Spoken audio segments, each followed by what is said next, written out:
मेरे प्यारे बच्चों, आपके अपने प्यारे से यूट्यूब चैनल मैथ मस्ती पे मैं स्वागत करता हूँ। मैं डी के एक बार फिर से कक्षा 10 की क्लास में जैसा पढ़ रहे थे आप लोग त्रिभुज की पहली एक्सरसाइज कंप्लीट किया, दोनों प्रमेय कंप्लीट कर लिया और दूसरी एक्सरसाइज चल रहे थे। जैसा कि कल की क्लास में 5 नंबर तक क्वेश्चन हम लोगों ने सीख लिए थे, आज सीखेंगे 6 से 10, यानी 6 से 10 नंबर तक क्वेश्चन बताएंगे। शेष जो क्वेश्चन है वो अगली क्लास में आपके होंगे। तो आज बच्चों जैसा कि देखने जा रहे हैं 6 नंबर क्वेश्चन हर्षरूप शर्मा की किताब से पढ़ा रहे मनोहर रे। ठीक है, तो बने रहिएगा मेरे चैनल पे। आइएगा देखते हैं। तो जैसा कि 6 नंबर पे एक आकृति बनाई गई है, मैं आकृति बना लेता हूँ, उसके बाद दिखाता हूँ। तो बच्चों जैसा कि ये स्क्रीन पे आपके क्वेश्चन आ चुका है, तो इस क्वेश्चन ये आपको दिया है कि ये समांतर और आपको ये सिद्ध करना है। तो बड़ी आसानी से देखो हम सिद्ध करेंगे। ठीक है, जैसा कि आपको पता कि रेखाएं समांतर हैं तो थेल्स प्रमेय का यूज होगा, यानी इनकी भुजाएं समान अनुपात में बांटी जाएंगी। तो आइएगा एक बार इसको लेते हैं। जैसा कि अब देखिएगा एक चीज समझते हैं। देखो डीई समांतर एसी, कौन कौन समांतर है, यानी डीई समांतर एसी यानी त्रिभुज एबीसी में क्या लिखेंगे, त्रिभुज एबीसी में डीई समांतर एसी है। और जब डीई समांतर एसी है तो भाई आप एक चीज देखिएगा, जब ये वाली रेखा इस रेखा के समांतर तो शीर्ष आपका ये बनेगा। अगर फिगर को पलटेंगे तो वही बन जाएगा, वैसे पलट नहीं रहे हैं। ठीक है, तो आपका शीर्ष जब ये बन जाएगा तो क्या बनेगा, बीडी अपान एडी, बीडी अपान चाहे डी ये लिख लो, बराबर इस तरफ क्या बनेगा, BE upon EC, BE upon EC. इसे समीकरण नंबर 1 दे देते हैं। ठीक है, इतनी बात तो क्लियर हो गई बच्चों। दूसरी बात क्या कह रहा है कि डीएफ समांतर डीएफ समांतर एई, यानी आपका त्रिभुज इस बार जो बनना है एबीई बनना है। त्रिभुज क्या बनना है, त्रिभुज एबीई में कौन कौन सी समांतर है, डीएफ समांतर एई है।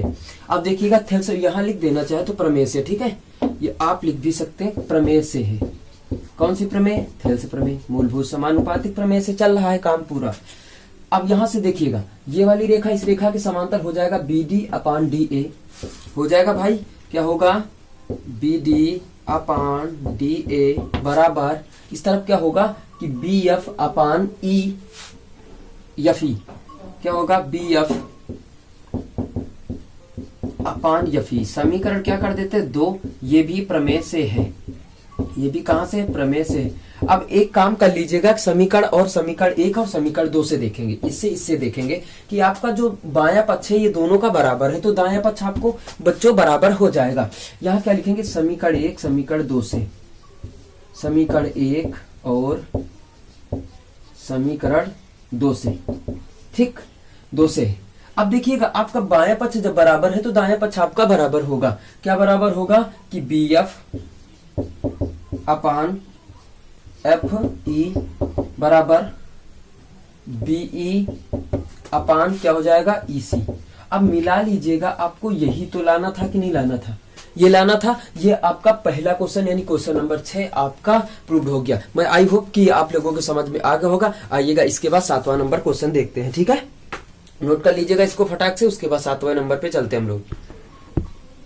ये बच्चों आपका जो है 7वां सवाल कह रहा है कि दी गई आकृति में ये इसके समांतर है और ये वाला इसके समांतर, तो आपको ये दर्शाना है। आइएगा बड़ी आसानी से सीखते हैं। ठीक है, ये आपका फिगर बना है, आइएगा देखते हैं। जैसे मान लीजिएगा ये आपका कौन सा समांतर है, पहले बच्चों बात समझिएगा, डीई समांतर ओ क्यू है, तो यानी डीई यानी ये समांतर ओ क्यू इसके है। तो आपका जो त्रिभुज कौन सा बन रहा है, पी ओ क्यू बन रहा है।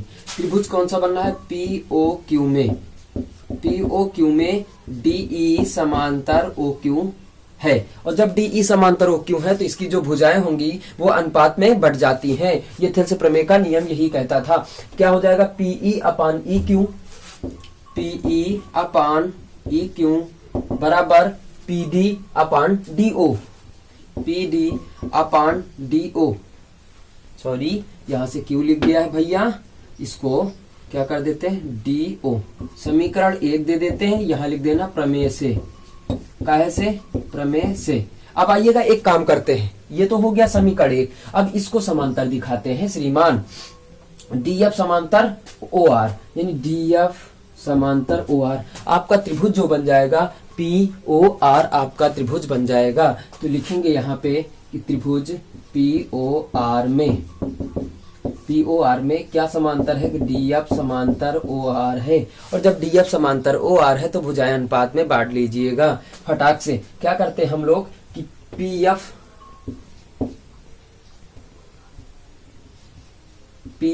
अपान एफ आर बराबर पी डी अपान डी ओ, पी डी अपान डी ओ। ठीक, समीकरण 2 दे देते हैं, ये भी आपका प्रमेय से है दोस्तों। ठीक, प्रमेय। अब एक चीज समझिएगा, यहाँ समीकरण 1 समीकरण 2 से लिखते हैं, समीकरण 1 और समीकरण 2 से, समीकरण 2 से। अब एक चीज आप लोग देखिएगा, समीकरण 1 और समीकरण 2 में जो आपका यहां से जो आपका ये पक्ष है आपका दाहिना और ये पक्ष है दाहिना, आपका देखो बराबर है, बराबर है। जब दाहिना पक्ष आपका बराबर है तो बच्चों बायां पक्ष आपका बराबर होगा, यानी पी ई अपान ई क्यू बराबर P F upon F R. और इसको देखिएगा ध्यान से, श्रीमान ध्यान से समझिएगा कि पीई अपान ई क्यू यही लिखा है, P F upon F R. आपका त्रिभुज कौन सा बन गया? त्रिभुज पी क्यू आर। त्रिभुज पी क्यू आर में अगर हम लोग बात करेंगे कि अगर त्रिभुज पी क्यू आर में हमने जो थेल्स प्रमेय का विलोम पढ़ा था कि भुजाएं जो रेखाएं होती थी समांतर होती थी, है ना, तो उनके भुजाएं अनुपात में बांटते थे। अब यहाँ पे क्या है कि देखो भुजाएं अनुपात में बटी हैं तो रेखाएं समांतर हो जाएंगी। यही तो होगा कि नहीं होगा? अगर मैं आपसे थोड़ी देर के लिए कहता कि ई एफ समांतर क्यू आर है तो आप क्या लिखते हैं कि पी ई अपान ई क्यू बराबर P F upon F R है। देखो वही तो लिखा है कि नहीं लिखा है? तो थेल्स प्रमेय का जो विलोम सीखा था कि वो उसमें भुजाएं अनुपात में देता था और रेखाएं समांतर करता था। तो देखो भुजाएं अनुपात में है तो रेखाएं क्या हो जाएंगी? समांतर हो जाएंगी। यानी क्या हो जाएगी? ई एफ समांतर क्यू आर, यही हमें लाना था। ये आपका क्वेश्चन नंबर 7 कंप्लीट हो गया है। नोट कर लीजिएगा, उसके बाद आगे वाले क्वेश्चन पे ध्यान देते हैं हम लोग। ठीक है, नोट करिएगा फटाक से। ये आपका क्वेश्चन 8 नंबर लिखा है बच्चों। लिखा है किसी समांतर चतुर्भुज एबीसीडी का विकर्ण बीडी। देखो हमने बना लिया था कि समांतर चतुर्भुज एबीसीडी विकर्ण बीडी आपका खींच लिया है। आगे जो कहता है मैं बताने जा रहा हूँ। कहता है कि रेखा एई को बिंदु एफ पर प्रतिच्छेद करता है, यानी जो विकर्ण बीडी है रेखा एई को यह बिंदु पर प्रतिच्छेद करता है और जो ई बिंदु है बीसी पर स्थित है। यही कहा है कि भुजा जहां बिंदु ई भुजा बीसी पर स्थित है। तो आपको दर्शाना है, ये दर्शाना है। हमने दिया में आपके लिख दिया है कि ए बी, देखो समझना है ना कि रटना है। मैं समझा रहा हूं, यही चीज लिखनी है। जो दिया रहता है वही चीज देखना है। एबीसीडी एक समांतर चतुर्भुज है जिसका विकर्ण बीडी है। विकर्ण बीडी एई रेखा को बिंदु एफ पर प्रतिच्छेद करता है। एई भुजा बीसी पर स्थित है। देखो मैंने यही लिखा है जो मैं बता रहा हूँ। ठीक है बच्चों, अब आइएगा सिद्ध करना कि D F into E F बराबर एफ बी इंटू एफ है। अब आइएगा प्रूव करते हैं हम लोग। सबसे पहले आप लोग देख लीजिएगा, ये वाला त्रिभुज ले लीजिएगा। इन दोनों में संबंध दिखाते हैं। कौन सा? ए एफ डी त्रिभुज आप ले लीजिएगा, ए एफ डी, और त्रिभुज बी एफ ई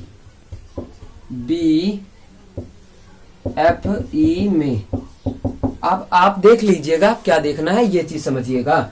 ये आपके कौन से कोण है? एकांत शीर्षाभिमुख कोण है, यानी सम्मुख कोण है। ए एफ डी है ना, कोण ए एफ डी बराबर ये आपका बी एफ ई। कौन सा है? बी एफ ई है ना। इसको लिख देंगे शीर्षाभिमुख कोण है, शीर्षाभिमुख कोण है। ठीक, उसके बाद एक चीज और देखिएगा। जैसे मान लीजिएगा समांतर चतुर्भुज, मैं बता चुका हूं कि समांतर चतुर्भुज की सम्मुख भुजाएं समांतर होती हैं और बराबर भी होती हैं और सम्मुख कोण बराबर होते हैं। और क्रमागत कोणों का जो योग होता है उनका योग 180 अंश होता है। क्रमागत कोण यानी कोण ए प्लस कोण डी बराबर 180 अंश होता है। आइएगा देखते हैं कि जैसे मान लीजिएगा ये दोनों रेखाएं, मान लीजिए ये ऐसे रेखाएं और ये ऐसे काट रही, तो ये वाला कोण इस कोण के एकांतर कोण बनेगा कि नहीं बनेगा? यानी ए ई रेखा आपकी तिर्यक रेखा हो जाएगी। जब हो जाएगी तो ये वाला कोण इस कोण के एकांतर कोण बन जाएगा। यानी जो ये वाला कोण है, ये वाला कोण क्या लिखोगे? D A F. क्या लिखोगे भैया? कोण डी ए एफ बराबर बी ई एफ। कौन सा कोण है? एकांतर कोण है, एकांतर कोण है। ठीक है श्रीमान। अब एक काम करते हैं, हमने आपको बताया था पिछली क्लासों में कि जब दो कोण बराबर होते हैं तो दोनों त्रिभुज क्या कर दिए जाते हैं, समरूप कर दिए जाते हैं। और जब समरूप हो जाते हैं तो उसके बाद हमने ये भी बताया था कि भुजाएं अनुपात में बढ़ जाती हैं। अब आइएगा, इसलिए लिखोगे दोनों त्रिभुज क्या कर दोगे, समरूप कर दोगे। समरूप करने के बाद भुजाएं अनुपात में बढ़ जाती हैं। अब एक काम कर लीजिएगा, जैसे मान लीजिएगा आपको उठाना ही है तो देखिएगा एक काम करते हैं कि जैसे मान लीजिएगा आप भुजाएं अनुपात में बांटेंगे श्रीमान, तो जैसे मान लीजिएगा मैंने डीएफ उठाया, क्या उठाया, डीएफ अपान ये उठा लिया एएफ, ठीक, डीएफ अपान एएफ बराबर। अब आप ये भी जानते हैं कि इसके सम्मुख भुजा, भाई ये वाला उठाया था तो इसके सम्मुख उठाएंगे, इस बार क्या लिखेंगे, बीएफ अपान एफ ई, तिर्यक गुणा क्रॉस मल्टीप्लाई करवा देते हैं, क्या हो जाएगा, D F into E F बराबर B F into A F. देखो यही लाना था कि नहीं लाना था आप लोगों को। ये आपका 8 नंबर बच्चों क्वेश्चन कंप्लीट हो गया। अब आप इसको नोट कर लीजिएगा, अपनी फेयर कॉपी पे नोट करते रहिएगा और नोट्स बनाते रहिएगा, ठीक है। और ज्यादा से ज्यादा शेयर करें, और अपने दोस्तों के पास ज्यादा से ज्यादा शेयर करते रहें, क्योंकि उनको भी कुछ समझ में आ जाए, ठीक है। तो इसको नोट करिए, उसके बाद आगे हम 9 नंबर क्वेश्चन की ओर चलते हैं। ये आपका 9 नंबर क्वेश्चन अब हम पढ़ने जा रहे हैं, ठीक है। देखो लिखा है कि थेल्स प्रमेय का प्रयोग करके सिद्ध कीजिए कि एक त्रिभुज की एक भुजा के मध्य बिंदु से, ये आपका मध्य बिंदु है, ठीक, एक भुजा के एक बिंदु के भुजा के मध्य बिंदु से एक अन्य भुजा के समांतर खींची गई रेखा तीसरी भुजा को समद्विभाजित करती है, यानी इसको समद्विभाजित करती है। आपको सिद्ध ये करना है कि बिंदु ई ए सी का मध्य बिंदु है, आपको सिद्ध करना। दिया में लिखोगे त्रिभुज एबीसी में डी ए बी का मध्य बिंदु है तथा डी बी, ये देखो लिखा डी से एक रेखा खींची जो बीसी के समांतर है, समांतर जो ई ए सी पर स्थित है। क्लियर हो गया, ये आपको दिया में लिखना है। उसके बाद बिंदु जो सिद्ध करना में क्या लिखोगे, ई भुजा ए सी का मध्य बिंदु है, जैसा कि स्पष्ट है ए ई बराबर ई सी, ये आप करोगे। अब आइएगा लिखते हैं उत्पत्ति में। उत्पत्ति में आप लिखोगे डी ए बी का मध्य बिंदु है, बिंदु डी, आप क्या लिखोगे, बिंदु डी भुजा ए बी का मध्य बिंदु है, इसलिए क्या हो जाएगा, ए डी बराबर बी डी। अब एक काम कर लीजिएगा आप लोग, क्या करना है कि जैसा आपको दिया था समांतर है, यानी डी ई समांतर बीसी। अब आप यहां से त्रिभुज एबीसी में लिखेंगे, त्रिभुज एबीसी में आप लिखने के बाद इसको नीचे लिखना चाहिए था हमें, मैंने लिख दिया। अब आप प्रमेय का प्रयोग करेंगे, यानी थेल्स प्रमेय का, क्या लिखेंगे, ए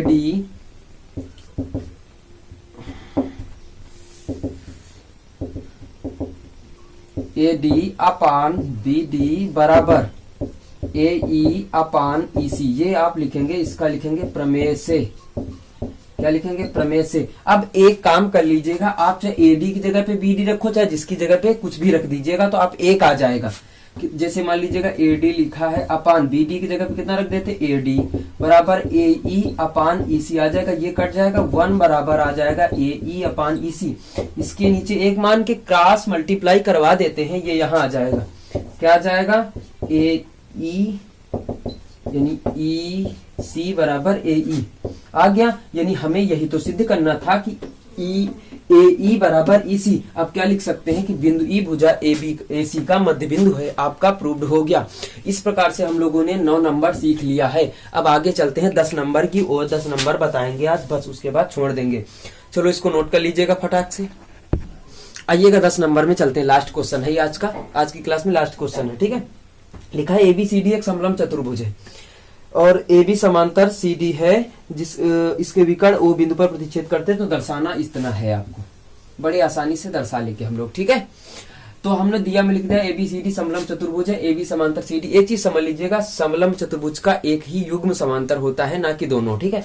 आइएगा कैसे मैं समझा देता हूँ। जैसा कि मैंने पीछे ये भी बता रखा है कि चतुर्भुज कितने प्रकार के होते हैं, 9th में बता रखा है आपको, तो जाके प्लेलिस्ट में ढूंढ लीजिएगा 9th वाला और देख लीजिएगा चतुर्भुज कितने प्रकार के होते हैं। 3 प्रकार के होते हैं, समांतर चतुर्भुज, सम चतुर्भुज, फिर समांतर चतुर्भुज, फिर समलंब चतुर्भुज, 3 प्रकार के होते हैं। देख लीजिएगा आगे, जैसा कि ये वाली रेखा ऐसे जाएगी, ये वाली रेखा ऐसे जाएगी, तो दोनों समांतर रेखाएं यानी कटेंगी नहीं। और ये वाली रेखा ऐसे जाएगी, ये वाली रेखा ऐसे जाएगी तो कट जाएगी, इसलिए ये दोनों समांतर नहीं होती हैं। आगे देखिएगा, क्वेश्चन पे ध्यान दीजिएगा। अब क्या कह रहा है, हम लोग रचना क्या करेंगे, दिया में लिख दिया, सिद्ध न में लिख दिया, रचना में लिखेंगे। जो ईवो है, ये क्वेश्चन देखो चतुर्भुज या समलंब जैसे मिलता है वैसे ही लगाएंगे। जैसे इसका एक ये खींच लेंगे समांतर रेखा, यानी क्या लिखेंगे, ए बी समांतर ओ ई समांतर सी डी रेखा खींचा, रेखा खींचा या खींची, ठीक, खींचेंगे। अब आइएगा उत्पत्ति में बात करते हैं। जैसा कि आप त्रिभुज ले लीजिएगा, त्रिभुज ए बी डी, त्रिभुज क्या ले लीजिएगा, त्रिभुज ए बी डी में। अब आप जानते हैं कि ये वाली रेखा इसके समांतर है, ई ओ समांतर ए बी, है ना। अब देखिएगा थेल्स प्रमेय का प्रयोग करते हैं बच्चों, हम लोग थेल्स प्रमेय का प्रयोग करेंगे। तो आपका क्या बनता है थेल्स प्रमेय, देखो जैसा कि ये त्रिभुज लिया तो ये रेखा इस रेखा के समांतर है, तो ये आपका शीर्ष बन जाएगा, यानी डीई, समझिएगा भैया, डीई अपान ई ए बराबर डी ओ अपान ओ बी, ये बनेगा। अब इसको पलट दें यार, जैसे कोई बुरा नहीं मानना भैया, या लिख देना प्रमेय से, ठीक है, प्रमेय से, कौन सी थेल्स प्रमेय से, मूलभूत समानुपातिक प्रमेय। इसको पलट देते हैं हम लोग, क्या जाएगा, ई ए अपान डी ई बराबर ओ बी अपान डी ओ, समीकरण 1 दे देते हैं इसको। अब इसके बाद आइएगा एक त्रिभुज कौन सा लेते हैं भैया, ध्यान से देखो, त्रिभुज आपका लेते हैं ए सी डी, ये वाला, ठीक, त्रिभुज ए सी डी में। त्रिभुज जब एसीडी में लेते हैं तो भुजाएं कौन सी समांतर हो जाएंगी, रेखाएं ई ओ समांतर सी डी हो जाएगी। आपका बन जाएगा ए ई, यानी भुजाएं समान अनुपात में विभाजित होती हैं श्रीमान जी, ए ई अपान ई डी बराबर ए ओ अपान ओ सी। ये समीकरण 2 दे दीजिएगा प्रमेय नंबर, प्रमेय से, ठीक। अब एक चीज देखिएगा, जैसे समीकरण 1 समीकरण 2 में देखें हम लोग, तो ये आपका जो ये पक्ष है, बाया पक्ष है, बाया पक्ष भैया बराबर दिख रहा है, समीकरण 1 और समीकरण 2 से। और जब बराबर बाया पक्ष दिख रहा है तो दाया पक्ष आपका बराबर होएगा, होएगा कि नहीं होएगा, आओ कर लेते हैं। तो ये कितना हो जाएगा, ओ बी अपान डी ओ बराबर ए ओ अपान ओ सी। अभी नहीं आ रहा भैया, नहीं आता है ना, तो एक काम करो, क्रॉस मल्टीप्लाई करवा दो खटाक से, इनको यहां ले, इनको यहां ले, बस देखो क्या हो जाएगा, ओ सी अपान ओ डी, इसको रहने दीजिएगा, फिर ए ओ अपान क्या आ जाएगा, ओ बी। अब इसको शुद्ध रूप में लिख दीजिएगा आप लोग, ए ओ अपान क्या लिखा है, बी ओ बराबर क्या लिखा है, सी ओ अपान डी ओ। ये आपका आ गया प्रूव होके, ए ओ अपान बी ओ फिर सी ओ अपान डी ओ, यही आपको प्रूव करना था। तो बच्चों आज के लिए बस मैं विदा लेता हूं, 10 नंबर आपका क्वेश्चन हो चुका है। तो अपने दोस्तों के साथ ये ज्यादा से ज्यादा वीडियो शेयर कर दीजिएगा, वो लोग भी कुछ सीख ले, ठीक है। कमेंट कर दीजिएगा और मेरे चैनल को अगर नए हैं तो सब्सक्राइब कर लीजिएगा, साथ में बेल आइकन बटन दबा लीजिएगा। That's all, okay, bye bye, thank you.